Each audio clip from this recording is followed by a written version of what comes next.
চার-পাঁচটি মূল কারণে আজকে দেখবেন প্রায় মানুষের উন্নতি স্তব্ধ হয়ে গেছে। প্রথম জিনিস হচ্ছে আমরা যেটা দেখছি বারে বারে, ফাটকা রোজগার, হঠাৎ করে অর্থপ্রাপ্তি, এই জাতীয় একটা মনোবৃত্তি মানুষের মধ্যে চলে এসছে।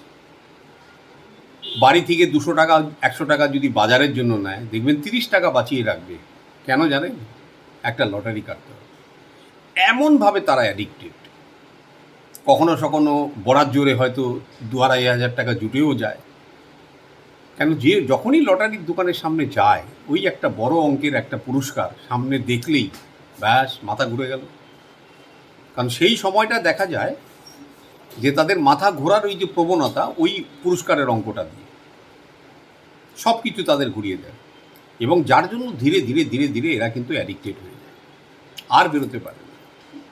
শুধুমাত্র এই একটি জিনিস আজকে কিন্তু মানুষের এই যে বিপদের প্রায় 50% কন্ট্রিবিউটার। এ হচ্ছে নাম্বার 1। 2 নম্বর, যখনই মানুষের এই ধরনের মনোভাব, তখন তো আর কর্মে বিশ্বাস থাকে না এবং কর্ম করতেও চায় না। সময় পাস, হাতে মোবাইল। ভালো একটি খেলনা জুটেছে ভাই। মোবাইল যখন ইন্ট্রোডাকশন করা হয়েছিল, অবজেক্টিভ কী ছিল? কমিউনিকেশান, মানে দূরাভাষ। সেখানে আপনি যত্রতত্র যেখানেই থাকুন, সেই জায়গাতে যাতে মোবাইল থাকেন, কমিউনিকেটেবল থাকেন, তার প্রয়াস। আজকে কি হলো? এই মোবাইল হয়ে গেল আপনার এন্টারটেনমেন্ট। যেখানে বুধের কমিউনিকেশন সিস্টেম হওয়ার কথা ছিল, ডেভেলপ করার কথা ছিল, সেখানে রাহুর এনার্জি ডেভেলপ হয়ে গেল। অতএব এই প্রজন্ম কিন্তু আবার পিছিয়ে গেল। 3 নম্বর স্থান, তাদের ব্যবহারের পরিবর্তন। তারা পিতা মাতা গুরু কাউকেই সম্মান করেন না। শিক্ষককে দেখলে পায়ে হাত দিয়ে প্রণাম করতেও তাদের ইচ্ছে করে না, বরঞ্চ তাদের পরিহাস করেন। তো এই সব জাতীয় কারণে এই যে আমাদের জীবনের 4টে পিলারের মধ্যে 1, 2, 3, 6, মানে হচ্ছে পিতা মাতা গুরু আর হচ্ছে স্ত্রী বাপ, এই 4টে সেকশন, এই 4টে সেকশনই কিন্তু তখন বিঘ্নিত হয়ে যায়। এবারে কি করে তারা? তখন দেখবেন অ্যাস্ট্রোলজি চ্যানেলগুলোকে ফলো করতে থাকে। কে কী টোটকা বলছে, কে কী করছে, শিক্ষামূলক অ্যাস্ট্রোলজিগুলো এরা কিন্তু খুব একটা পছন্দ করে না। দেখছে মাঝখানে কেউ কিছু টোটকা বলছে কিনা, ব্যাস তার পিছনে পড়ে গেল।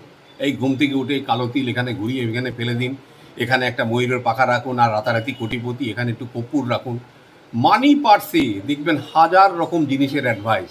এই তেজপাতা, লবঙ্গ, গোলমরিচ, দারচিনি। ভাই, এদের মানি পার্স খুলে দেখবেন এই জাতীয় জিনিসই ভর্তি, টাকা পয়সা বাদে।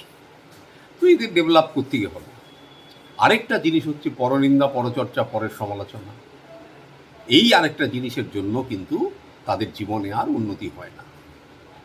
তো আপনাদের মনে করুন কারো এই জাতীয় সমস্যা যদি থেকে থাকে, এবার প্রথম আপনাকে যদি কারেক্ট করতেই হয়, নিজেকে ঠিক করতে হবে।